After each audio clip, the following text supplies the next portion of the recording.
Music, dance, theater. It's time to take a seat on the aisle with Tom Alvarez. Hear from performers, producers, presenters, and creators who enrich our lives in the performing arts. Who's on stage? Here is Tom Alvarez to introduce you.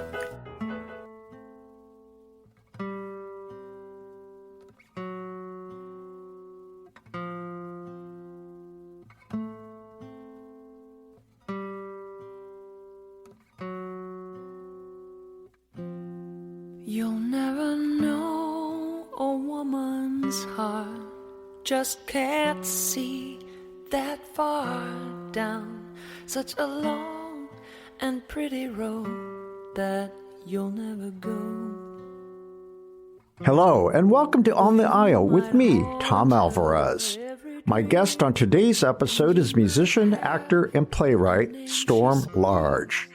You are listening to Storm singing her recording of A Woman's Heart, best known as a soloist for Portland-based Pink Martini. Large also wrote a best-selling memoir titled Crazy Enough. Be aware that you may hear a little bit of offensive language in this interview, but I felt it was important to keep the interview intact in order to display Storm's very unique authenticity. Join me now as I go on the aisle for a conversation with Storm. And you will feel all big and bold, strong and whole. It's very, I mean, if you're in New York, it's cold. No, I'm Very in Indiana. Oh, okay. That's why I'm calling you, because you're coming to Feinstein's at Carmichael. Yeah. And Yep, I don't and know if you remember, but I'm sure you don't. It's a blur that you've talked to so many journalists over your career. But I met you. Let me see. You performed. Okay. So you were in the audience, and I can't remember what the circumstances were when Michael Feinstein performed. He called you out of the audience, and you did a number. Yeah, because it was like, as I recall, it was their opening night, and it was still COVID, I think. Yeah. Wasn't it? Yeah. So everyone was still a little weird, but yeah, I wanted to be there for the grand opening because so you weren't in town doing a gig, you just happened to be there? I think I was invited. I think I was invited to do a song, and I was on the road, so I was nearby. Okay. Yeah. Okay, that's I love Michael. what happened. I'd do anything for Michael. I couldn't remember the circumstances. And then, of course, I saw you and I interviewed you before we did a Zoom call to promote your, let me see, you did November of 21, you did your Palladium concert with the symphony people from Indianapolis. Oh, yeah. Yep. Yeah, I think you had a quintet, did you not? Possibly. Was it Seven Deadly Sins, or was it rock and roll music? Was it my typical? I'll have to go back. It's a blur. We've done too much. I know that I wrote a review of both, and particularly the Michael Feinstein concert. I compared you, that song you did. You had captured the essence of, I think I said you captured the essence of Janis Joplin. Thank you. I mean, and I can't remember the name of the song, but you just, you exploded. You blew up the house. It was just really remarkable. And glad they're going to have me back. All the people that I cover, eventually I come to know as acquaintances or friends even, so I don't believe in professional distance. So I could tell you that I'm an unabashed fan. Okay. Oh, thank you so much. So yeah, and I've been following your career, and so I was really excited to talk to you because and the fact that you're coming back. Let's see, what's the date of that concert that you're doing? Indianapolis is 19th and 20th of April. Yeah. How do you like performing at Feinstein's at Carmichael? I love it. It's very much like his. It's not his club anymore in New York, 54 Below, but it is very visually similar. It's a little more. I think it's a little deeper, a little bigger. But it has similar circular vibe. everyone who works there is just a lovely human being. They treat you like family when you show up. It could also be an Indiana thing, just like the level of professionalism and kindness. And the Carmichael's an incredible hotel. So, well, we claim that there's such a thing as, do you know what a Hoosier is? Did they teach you what that was? Okay.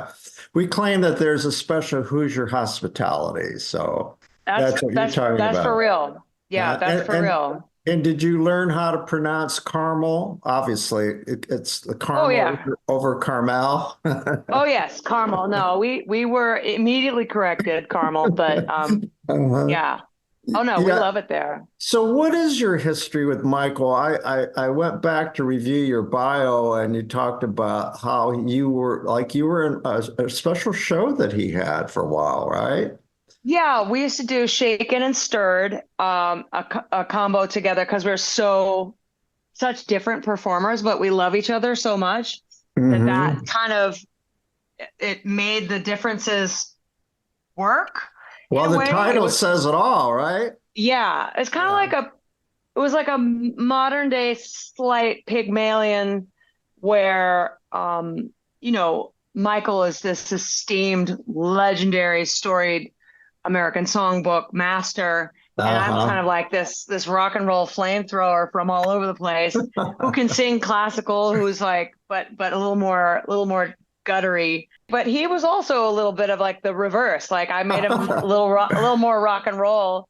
I would have liked to have heard that. Yeah, he's there's really nothing he can't do. So I was always so honored to just share the stage with him because I always learn something from Michael. He is so generous with his knowledge and with his talent, and I always come away a better musician and a better performer. How did you two meet?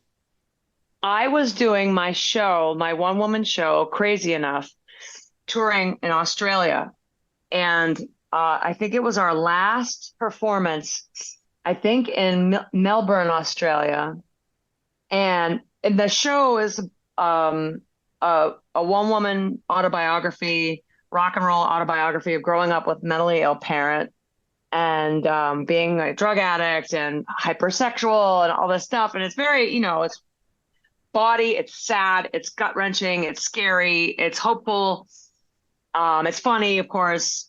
And we did it really this stripped down, raw version of the show in Australia, also in Scotland when we did the Edinburgh Fringe. And we finished the show. I'm all sweaty. I'm like, yeah, thanks so much. And someone goes, Michael Feinstein is in the audience. And I went, fuck! Oh, man, now I'm never going to get to play at his clubs ever. And I met him and his partner, Terrence, and they were just like, that was astonishing. And I'm like, you weren't grossed out by me? And they're like, no, that was amazing. And so from there, we just became friends. And then I never imagined that I would work with him, but he had me do a few things with him at Lincoln Center and a few little things at Pasadena Pops. And it was always surprising and forever delightful. Wow, it sounds like you got a lot of exposure as a result of gigging. Oh, tons of it. Definitely. And possibly a lot of new fans, right? Yeah, definitely. Definitely. Yeah. Well, of course, he's the artistic director at the Center for the Performing Arts, besides having the club in his name there at Carmel. So, he's been a real gift to this community, As an arts writer, I interviewed him recently. He and Ted Firth, plays with him. Oh, I love Ted. I told him you're indirectly responsible for any success I've had as an arts writer because all these big names who come to Carmel because of you. Because most of his fans are other entertainers. I find that just really amazing. Yeah. That's his fan base, probably some of the biggest names in show business because they admire him for the same reason that you do, right? Yeah. Yeah. I mean, he's just and he's funny and he's approachable and he's not, despite his pedigree and his prestige, you would never you would never get a whiff of that from him ever. Yeah. He's just a lovely, down to earth, sweet man. What do you think of that photographic memory of his, or I guess photographic mind, his knowledge of music? I always say he would make a great college professor. Would you take his course if you were to teach Great American I Songbook? have. I mean, I have. I think he needs to stay free range. Oh If he yeah, were in like the ivied walls of some kind of institution, I think he would go crazy. He yeah. is, I think, far more powerful as a free agent, inspiring and educating. I mean, he does educate with his what's the nonprofit? There's a The Great school. American Songbook Foundation. Yes, Yeah, yeah. and I mean, it's he's great. done a great service to And, music through that. and you're aware of his Songbook Academy too, are you not? Yep. Yep. I've Well, met a few kids come through there. have they ever asked you to be a mentor? I bet you'd be great at that. No, well, I can't read. I can't read music. I don't know if I would be. I swear too much. I don't know if I'd Oh, be a good wow. mentor. That's exactly why those kids would love you. The thing is, yeah, they have, but they have workshops and stuff. They're not all academics. I love I'd be happy to.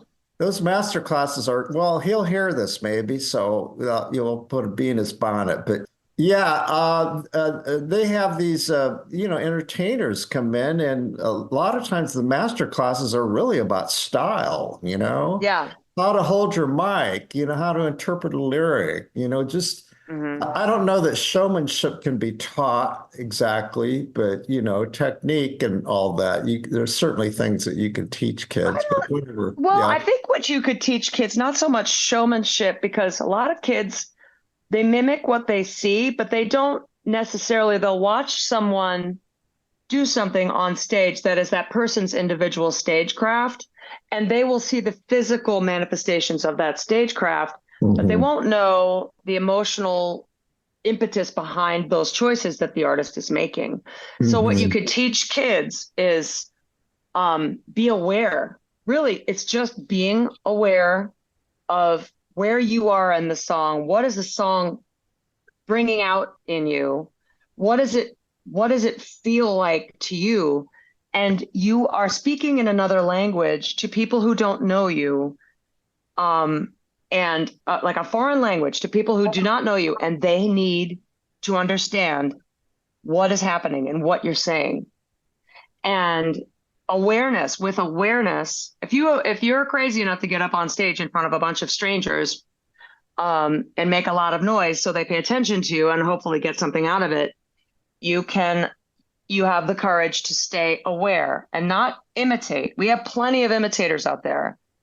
Just stay aware of what it is you're doing and how you're feeling, and do that balance where you're communicating and connecting. It's something that we don't really do as a society anymore because of phones and internet, is connecting with one another. And music is all art forms are connection, heart to heart, spirit to spirit, mind to mind. But music is the most infectious and manipulative, if you will, most powerful, because it's ubiquitous and people understand how to receive music. But to be delivered, have it delivered to you in such a way that you really get it, that you Mhm. come away having experienced the whole emotional landscape of each song, which is a story. Now, this is a great audition for Mike to hear you, because Michael would hire you in a minute to be one of his men.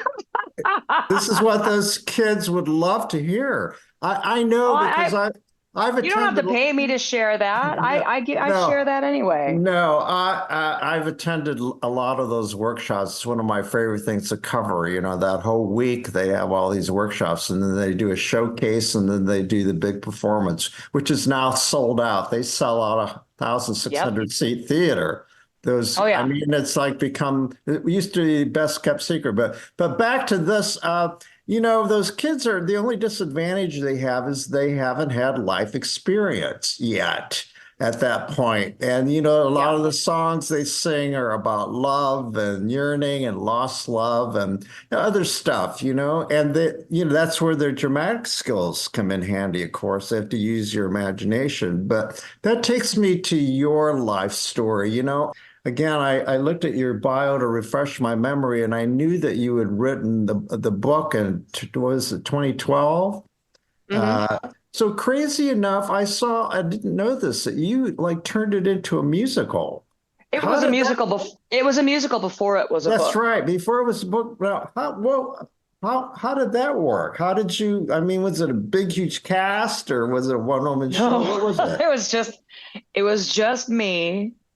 I had performed, I was Sally Bowles in Cabaret, and the director, who was the artistic director of Portland Center Stage in Portland, Oregon, kept kind of talking to me about my choices as the actress, as Sally Bowles. And I was like, well, yeah, it's not really a far stretch to be, a drug addicted, Oh my. hypersexual showgirl.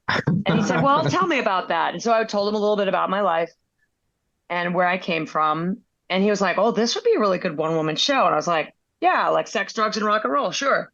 And then he wanted me actually to make it more vulnerable and be about my childhood, growing up with a mentally ill mother and an absentee, very important father, and being told as a child that I was going to go crazy like my mom, and how that just was terrifying to me my whole life, chased me my whole life, but chased me into the choices that I made that made me an artist and gave me this life and sort of purpose. I was terrified of becoming who I actually became.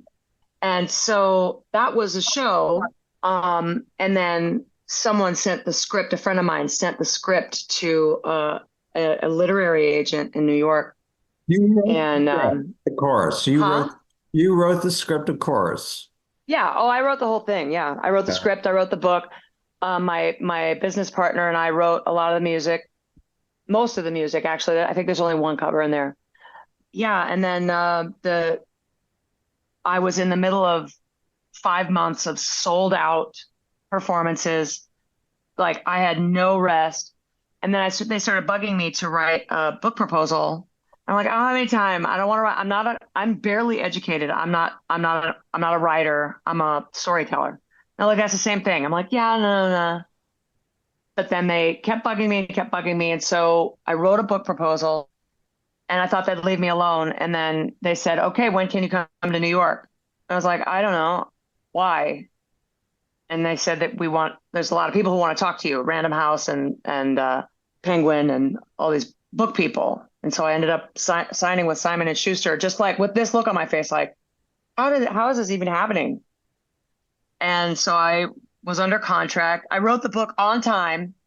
And they told me later, they're like, you literally met every single one of your deadlines. I'm like, well, that's what deadlines are for. They're like, no writer ever meets their deadlines. I'm like, I'm not a writer. Obviously, I'm not a writer. But it did really well. It won the Oregon Book Award for creative nonfiction in 2013. And yeah, I should write another book, but That was one of my questions. Do you have another book in mind? yeah, I do. I have a couple of books in mind, but I just kind of am always constantly writing. Yeah. And something has been coming out that of me on the page that is really intense, and I don't know if I want it to be read yet, but I also have other more Sure. lighthearted things. But I write every single day, Yeah. like Well, that's what you freehand said. and So that's why it came not easy to you, but that's why it flowed out of you, would you say? Because you write kind anyway. of, well, kind of.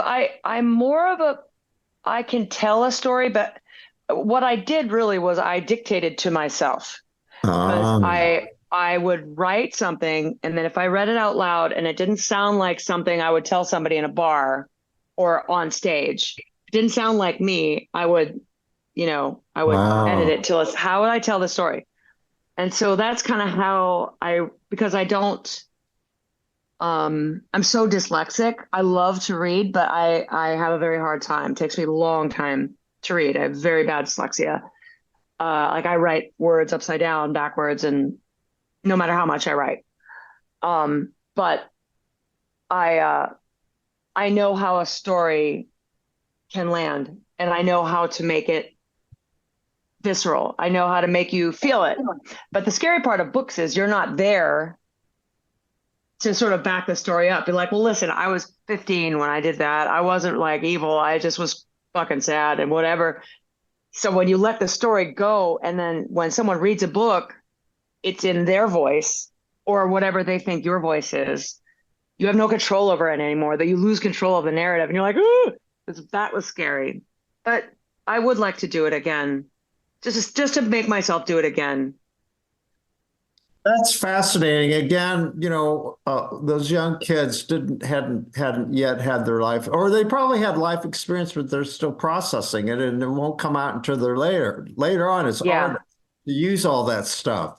But gosh, that really explains for me sort of like why your performance is so, I use the word explosive. It truly is, because you just put it all out there, and you don't seem to. I know a lot of artists have their shtick, or they have their the way they, not everybody puts it out there though, as all the personal stuff. You seem to have this comfort with just quote, you really are. I met you after the show, and I always like meeting performers like you. What you see is what you get, I think that's a wonderful quality. I love performers who you can see that they're willing to be vulnerable, and they're not afraid to be authentic. And I think that's what separates you from others that I've seen. And I've been reviewing for 45 years, but especially in cabaret, it's the intimate setting, the storytelling. Is cabaret your favorite art form? Well, when I started out, I was just in punk bands, and it was just like, oh, it was like nonstop action, nonstop energy. But even then, I would be like, if something funny happened, I would start to tell a story, and or some kind of joke, not like jokes, but like something funny. And my band would just be like, oh, and they'd try to start this, just start singing. Nobody wants to hear it, but I'm like, yes, they do. This is a great part of the show. So I think I kind of always was just like a shit talking jackass singer, storyteller. Because songs are stories, and then I usually like to thread a narrative through the songs that I'm singing and the choices that I'm making, just to feel less lonely, just so everybody feels more connected. That's kind of my purpose, is like, because I'm lonely, I'm a lonely person, and that's why I became an artist, is because I wanted to feel connected, I wanted to feel loved, and I wanted to feel like I belonged and that I had value, and everybody does. And so to convey that, not as so much a navel gazing, like, oh, look at me, aren't I pretty? Look at this. Aren't I amazing? Look at me. It's like, look at this. We're all here together, and we're all totally different, and you're all laughing at the same thing. Your heart is swelling from the same cluster of notes, and you vote differently, you pray differently, you love differently, you think differently, but here we are. Isn't this fucking amazing? Isn't this amazing? Well, the book that you wrote, I'm afraid that I haven't read it, but I certainly will read it now, because in my own family, I was exposed to mental illness, and, that informed my childhood. Yep. And informs me to this day, about lots of things. So you talk about it openly. I mean, you put it all out there in the book, of course. I just saw a story on the Today Show about this author. She writes about anxiety and ways that you can control your anxiety, like telling yourself, okay, I'm in the moment. This is what I'm feeling. This is what I'm touching. This is what I'm hearing. And it helps take deep breaths and all of that. As a performer, do you have any kind of anxiety? I do, not stage fright, but I don't take myself very seriously, but I take my work very seriously. Yeah. So I get very elevated about the show because it matters to me. In general, I have anxiety and depression and all kinds of stuff, and addiction, and like I'm a human being, but nothing I've only had a panic attack, I think, before I went on stage one time. And I had a panic attack when my voice just disappeared one night on my 30th birthday on stage in San Francisco, and my voice just vanished. And Oh, I had a total panic attack on stage, but I haven't, knock on wood, had to suffer through anything like that, thank God, in a long time. Do you have people reach out to you who know your story and tell you how much you've helped them talking about, or just being, not being afraid to discuss it? Actually, yes. Surprisingly, I was very, very reluctant to do the show because I was like, nobody wants to hear about my stupid, sad story. They want to talk about sex and boobs and rock and roll and drinking and partying, and they don't want to hear about my sad, sad mom and all that stuff. But I'm forever grateful that I was like kind of bullied into it, because I thought it was a bad idea. I thought it was an indulgent idea, like navel-gazing, embarrassing, cringy. But so many people, every show, they cry and they're like, you have no idea, to know that you went through that and that you came out, and that, that was my mother, that was my son, that was me, that was my dad, that was my aunt, that was my grandmother, that was, and just to know, I mean, now it's very vogue to be bipolar, or to be, like, people are very, very, performatively fucked up. It's great to talk about mental illness now. Whereas before, it was very, you don't talk about it. It was like, no one talked about it. Sure, And it was you could lose your job. You could, get humiliated, but everybody, turns out, has stuff. Oh, yeah. We all have stuff. Yep. And again, it's just, I've been a chronic compulsive oversharer as a performer my whole life. I think mostly out of defense, so no one would discover something about me to use against me. Yeah. I use it as my palette, and no one can be like, oh, did you know that her mom, blah, blah. I'm like, What did your mom suffer from? Oh, according to the doctors, she suffered from absolutely everything. And they named everything under the sun. Anything that came out on Phil Donahue, my mom would say she had. At the end of the day, she was traumatized. She was medicated for schizophrenia. They didn't have bipolar back in the 70s. It was manic depressive. So she was manic depressive. She was classically depressed. She was schizophrenic. She was multiple personality disorder. She had repressed memories of some demonic ritual abuse, which was during the Satanic Panic. She had brain epilepsy, which still doesn't exist. They just medicated her. They killed her, basically. They put on every kind of pill in the world. And ultimately, at the end of the day, she was horribly traumatized by life. She was born in a whorehouse and a speakeasy in New York in 1943, 2 years before the war was over. Her mother was the oldest of like 7 kids, whose mom, my birth great grandmother, was a prostitute running a brothel and a speakeasy out of the house. So we don't know if my mom was a result of a rape or a result of a trick or what, but she was given up for a foster care almost immediately. She was in that house for maybe a month, and then given up to foster care almost immediately, and was the notes only go up to the second family. But my mom's mom was a terrible alcoholic and never went to see my mom again, left her. And she was in the foster care system and orphanages until she was adopted in like 1947. So she was about 4 years old. So who knows what happened in post World War II orphanage, New York City. Who knows? Can you imagine? So then she's adopted by very wealthy people who were assholes and horribly abused and neglected in that scenario. So she never had a chance, my mom. I'm not saying that there aren't actually, not all mental illness is born of trauma, but a lot of emotional and behavioral things are directly correlated to trauma, early childhood trauma. Well, it goes without saying how remarkable that you grew up around all of that. And at the same time, you are more than an entertainer that lives your experiences, that you're a survivor is what comes to mind for me. And I think that is, obviously inspiring, and to those especially who may be going through the same thing, who spot it when they see you on stage. Yeah. Yeah.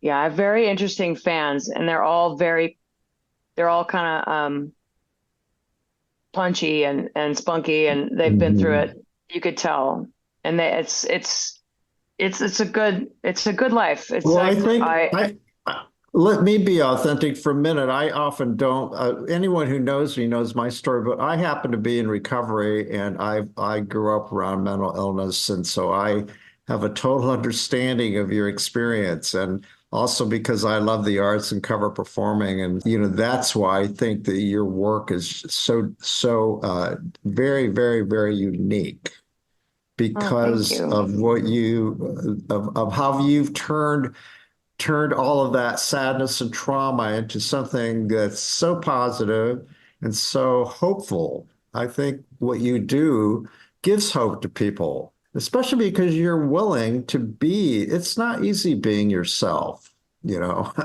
It's getting better, like you said. I mean, it's become very, and I hate to see it. I hope people don't start using it for self-serving reasons to advance their career, but there are a lot of people talking about their anxiety, their depression. And but it's very in vogue.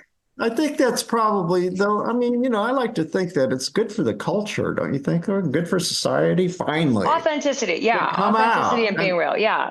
I mean, to come out, it's like normal. Isn't that funny? It's kind of absurd when you think about normalizing mental illness. But I mean, it's that is a funny phrase. Yeah. But if you think about it, I mean, that's exactly what needs to happen. So it's always the fear about the unknown, but I don't know. It's a fear of being ostracized. It's a fear of being made to, your biggest fear is like, oh, if they know who I really am, they won't love me and I'll be all alone. And it's not easy. I've always been this way. I like defensively, because I'm a shitty liar, and I would never be able to pretend that I think I'd probably, if I could pretend and be like really just a hot girl singer or whatever, and like have somebody telling me what to sing and how to be and how to behave. Believe me, they fucking tried, but to tell me like how to be and what to wear and how to act and what not to say. Don't say that. If I were that kind of a person who could sort of mold myself into those things, I'd probably be a lot more famous or rich or whatever. It would seem to me that you have managed with your career to stay who you are, and it sounds like you have complete creative control. Is that true? I do. Oh yeah, definitely. I definitely do. Yeah. How does that manifest itself? Do you take suggestions or ideas from people? Or totally. Or is it my way or the highway?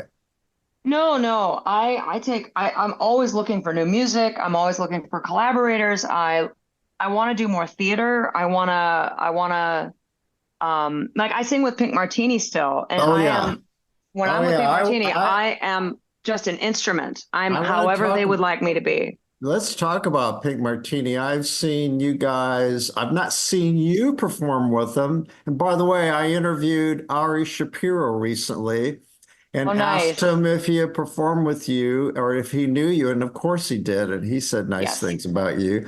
But Ari was in town with Alan Cummings doing their cabaret. And that's how I saw the show last year. And then they did my podcast, so that was a treat, as you can imagine. That's fun. Those two on stage, it's like 90 minutes of dishing and only like so funny. 5 songs, but most of it was storytelling. It was just hilarious, you know. Yeah. Talk about yin and yang. You know, they all have their own. But anyways, Pink Martini.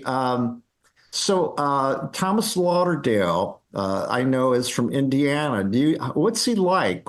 I want to interview him sometime. Oh, you should. He's Yeah, brilliant. I want to know about how Indiana, growing up in Indiana, Yeah. informed him to become Thomas Lauderdale. I don't know. Well, I'll let him tell his whole story, but as far as my feelings of Thomas, he is brilliant, and he is a constantly curating moments.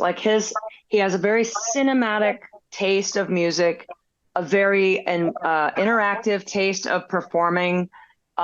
He also is very authentic and genuine with the audience, and he just casts a spell. He and China just cast a spell, and with all of the best players. I love to be a part of it because I get to be a soloist amongst amazing soloists.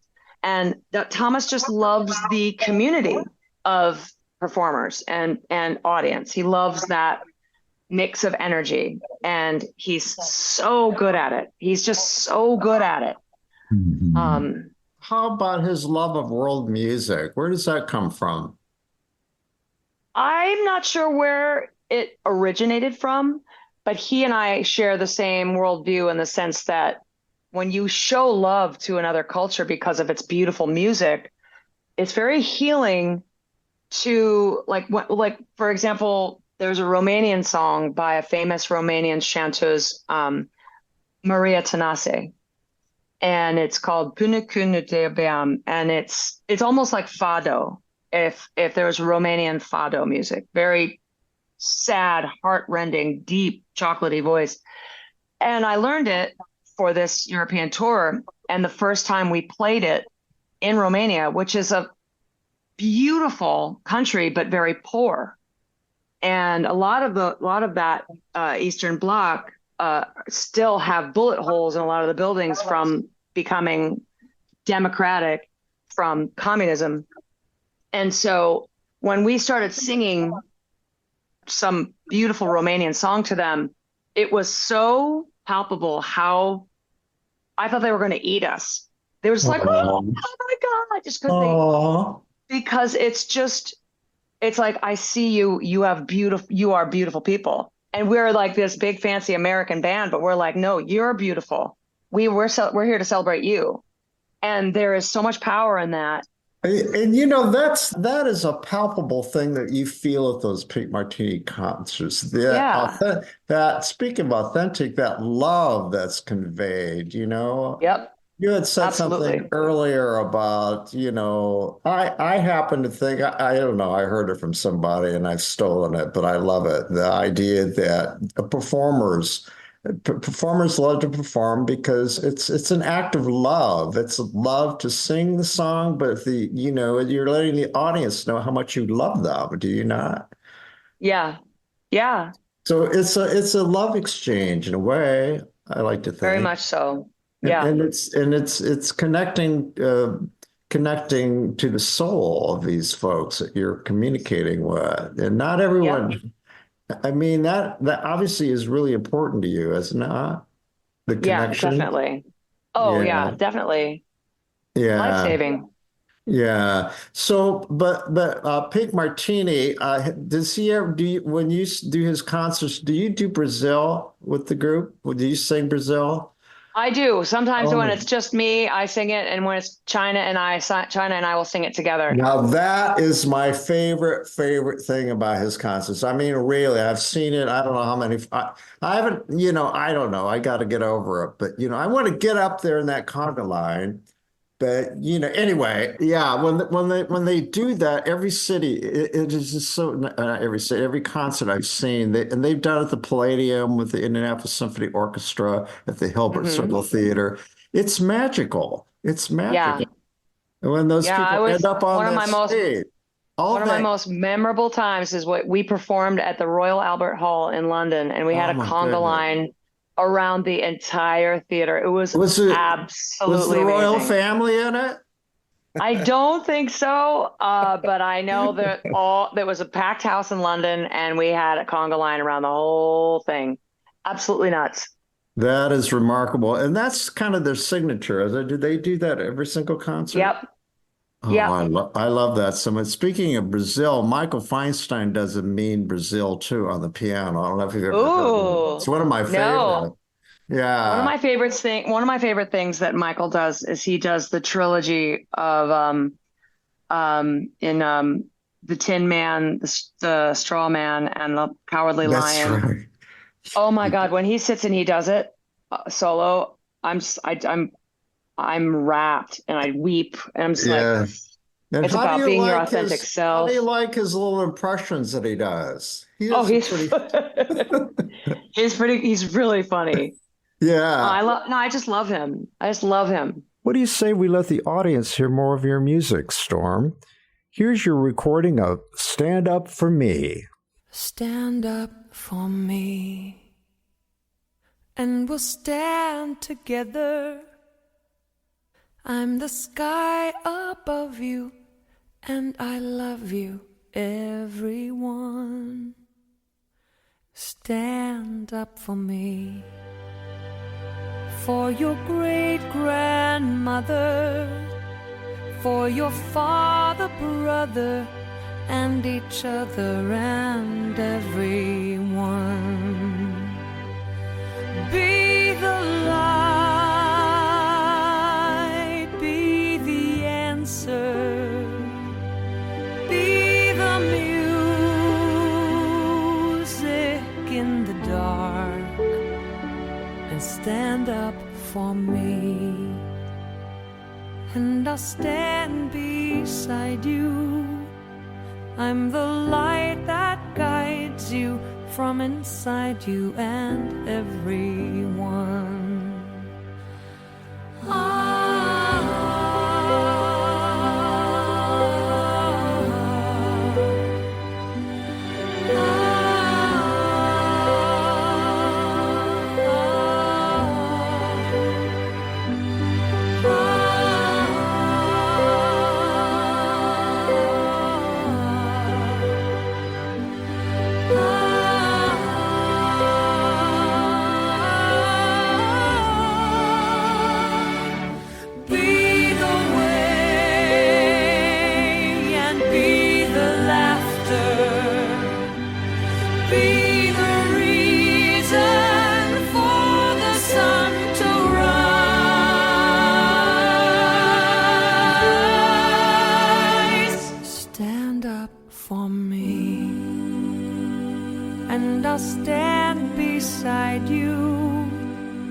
I'm the light that guides you from inside you and everyone.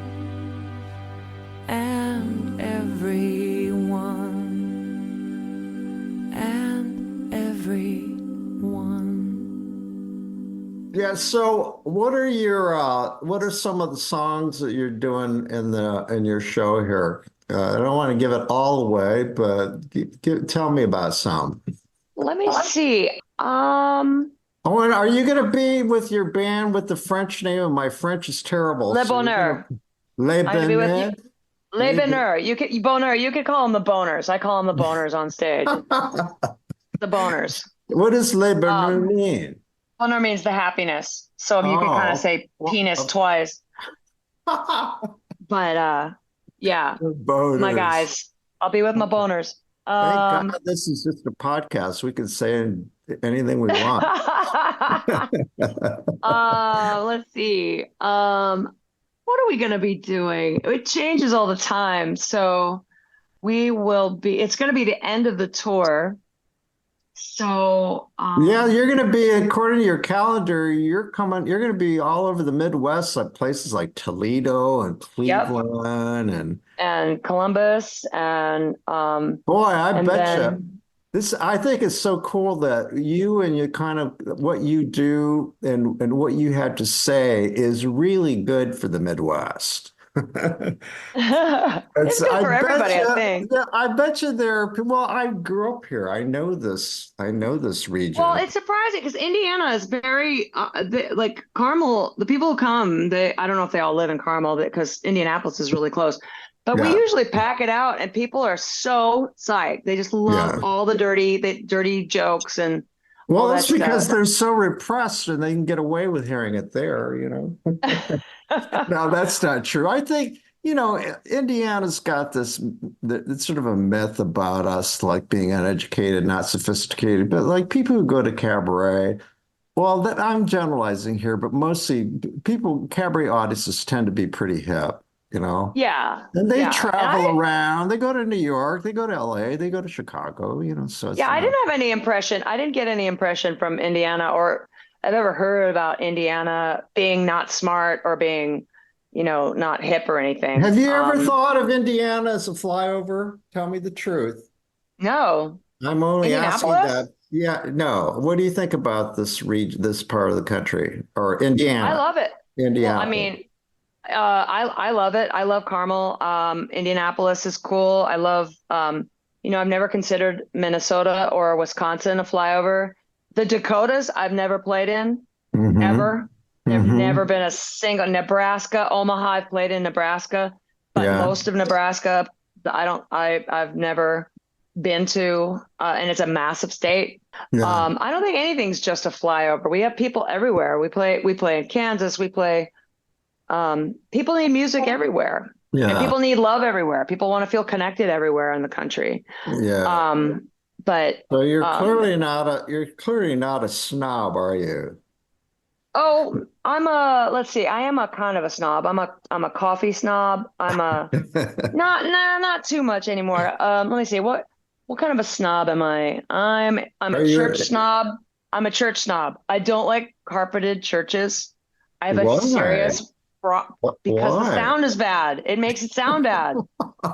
A church, you should be able to stand in the sanctuary and sing and be resonant without Good a point. I microphone. didn't think about that. So those mega churches are probably, they're Some all mega churches carpeted. have stone. I mean, if they're really huge, they need a PA system, but the little modern churches with the carpet, if the Yeah. carpet is, I'm like, I can't do it. So how in the world is it that you do church gigs?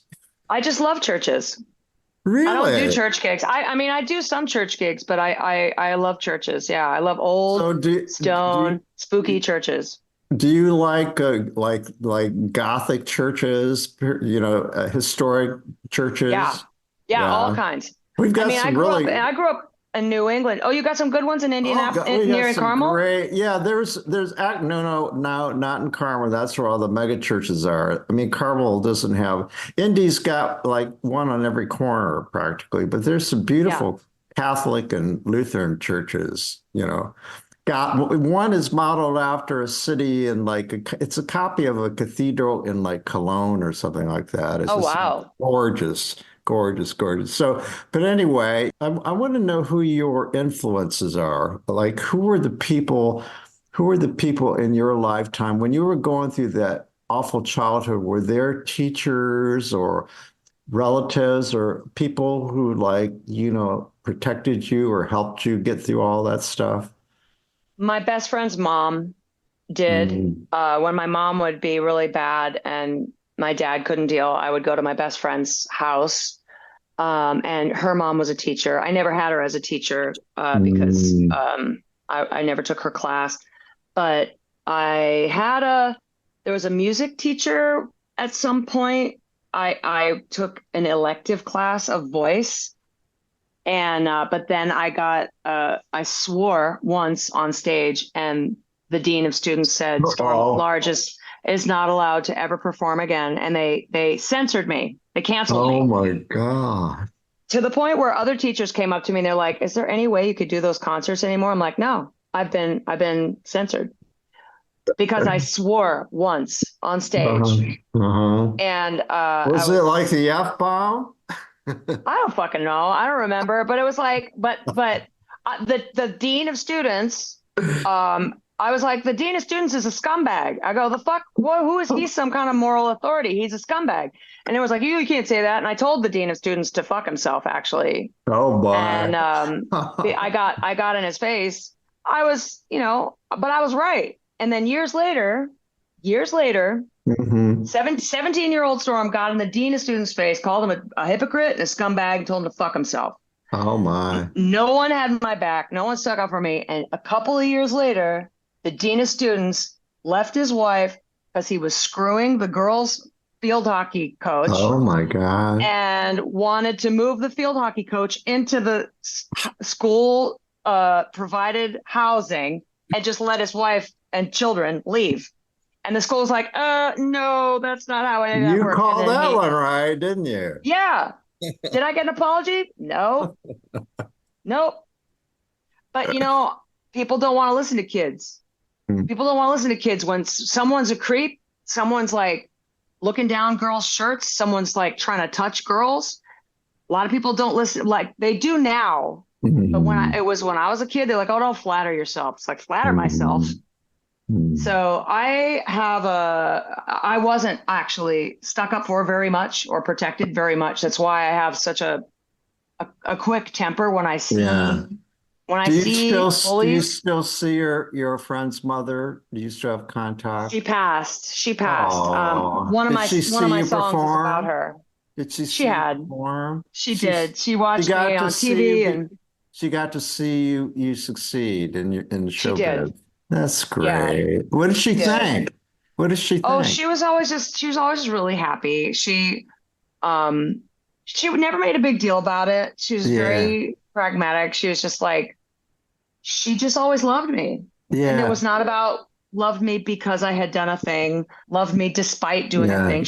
Her love was just this kind of constant atmosphere that I could enjoy. Sounds like that might have saved you, having someone like her who accepted you unconditionally. Yeah, it doesn't take much. They say in child psychology, it only takes one charismatic adult. Yeah. Hey, so I was looking at the list of all the celebrities you've worked with, all the big names, including, gosh, I think even Liza is on here. But who are those of your colleagues that you would really admire right now? Oh, God. I'm sure Brandi Carlile. Brandi Carlile is one of my favorite humans alive. Amanda Palmer, who's a friend of mine who I love to perform with. She's like more heart on the sleeve than I could ever be. Let's see, who else do I love? She's much younger than me, but I love Billie Eilish. Let's see. Did you watch the Grammys this year? Do you ever watch the Grammys? I don't really watch the Grammys, but someone sent me the Joni Mitchell video. Yeah. Oh, wow. What did you think of that? That was incredible. That was just the look. I couldn't kind of get past the look on Brandi Carlile's face because she was like, I can't believe I'm doing this. I can't believe I get to appear with Joni Mitchell. But, why was it incredible? I love when the big machine shows women totally fucking loving and supporting each other instead of liking to create some kind of fake catfight thing that women can't work together, that women are constantly in competition with one another, when the opposite is largely true. So whoever produced that was really a genius, I thought.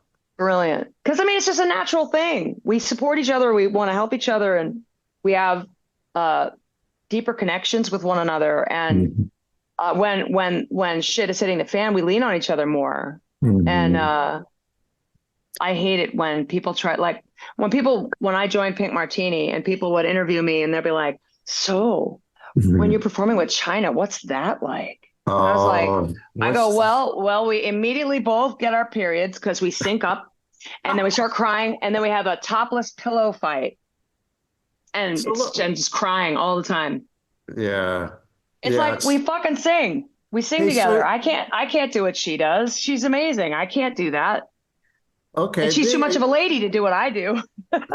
Well, I'm going to kind of stereotype myself, but being a gay man, of course, I pay attention to fashion. So I want to know about your sense of style, dear, because you kill it. You kill Do it. I? Oh my God. Some of those gowns that you wear. I mean, so your That's clothes. that's probably China and Thomas's influence. Like China has a really good style. Oh, I don't know. just dress This like the promo picture of you in that. I think it's a red gown. It's body hugging. It's like you look like what's her name? Rita Hayworth, for God's sake. oh, awesome. Okay, well, I'll take it. Yeah, pretty much I just want to wear something that I can wash in a washing machine, sweat in, move around in, be comfortable, and look hot in. So, really. but you also call Portland your home. So you found Portland, like Portlandia. So Yeah. they definitely. So are you kind of like a hippie in a way, or No, hippie sensibilities, a grunger? I kind of hippie-ish. I like I'm more of a spiritualist in that regard. I'm pragmatic. I don't get into the hippie scene. I don't really get into any real scene. Do you wear? You don't I can wear, respect and appreciate people. You don't wear I don't wear Birkenstocks. No, You don't I don't wear wear socks Birkenstocks or flannel shirts or Crocs. I have a flannel shirt if it's cold, but I mean, I don't have really any style. Like my sister gave me this goofy hat because it's so cold. Yeah. So fashion wise, I just try to look clean and attractive and not like a criminal. We've been jumping around so much, I can't keep track of what we've been talking about. But this is fun. I knew it would be because the last time I talked with you, when I talk to most entertainers, they're so guarded, about their brand or their image, which is, I guess, important.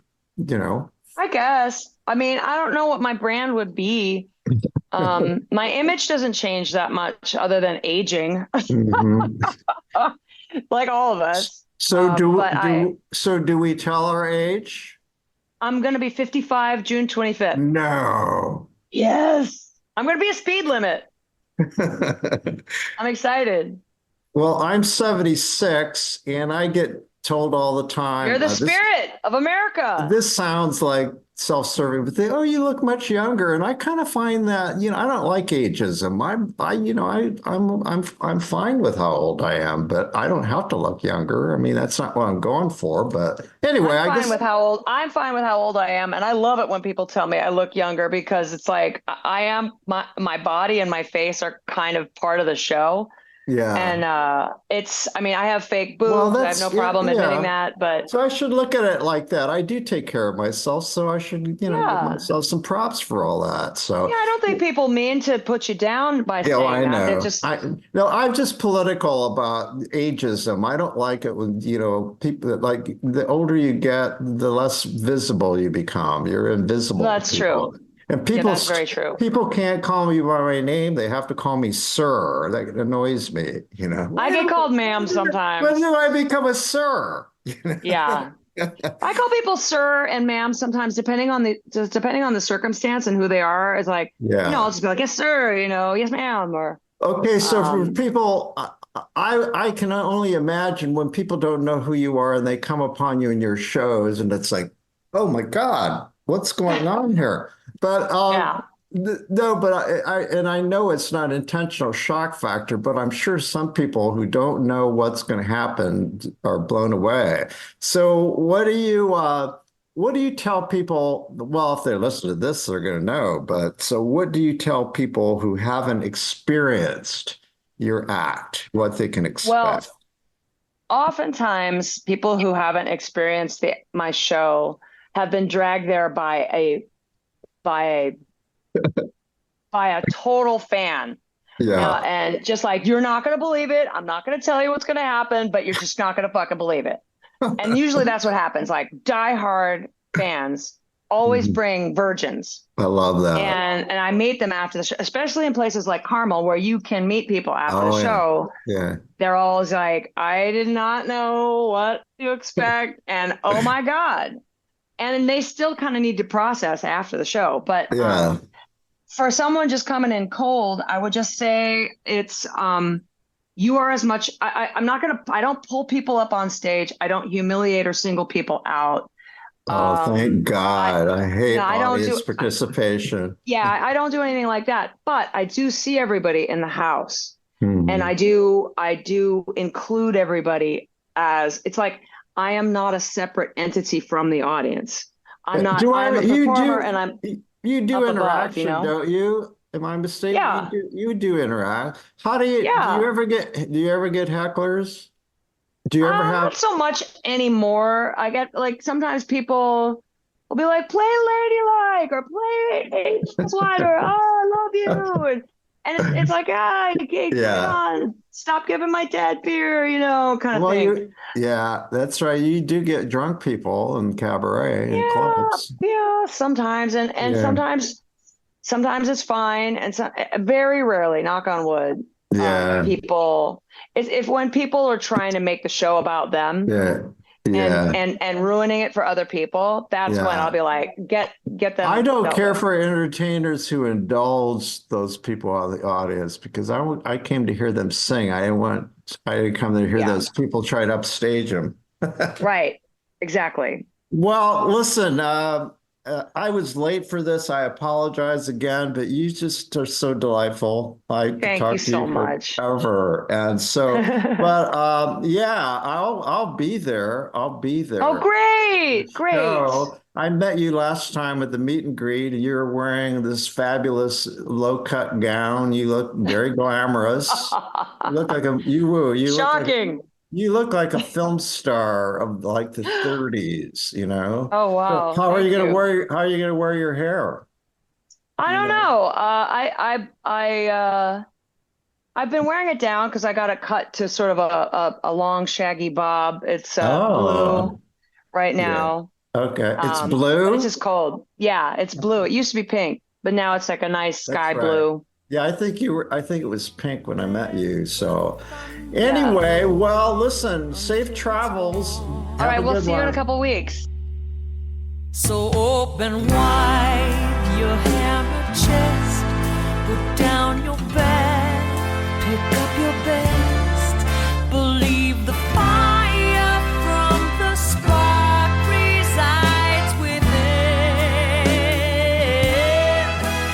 Underneath warm, salty water, understand that heaven's daughter is deeply scarred without a mark and forever loves you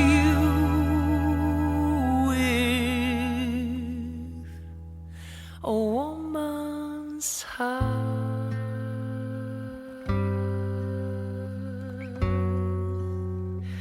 But you'll never know.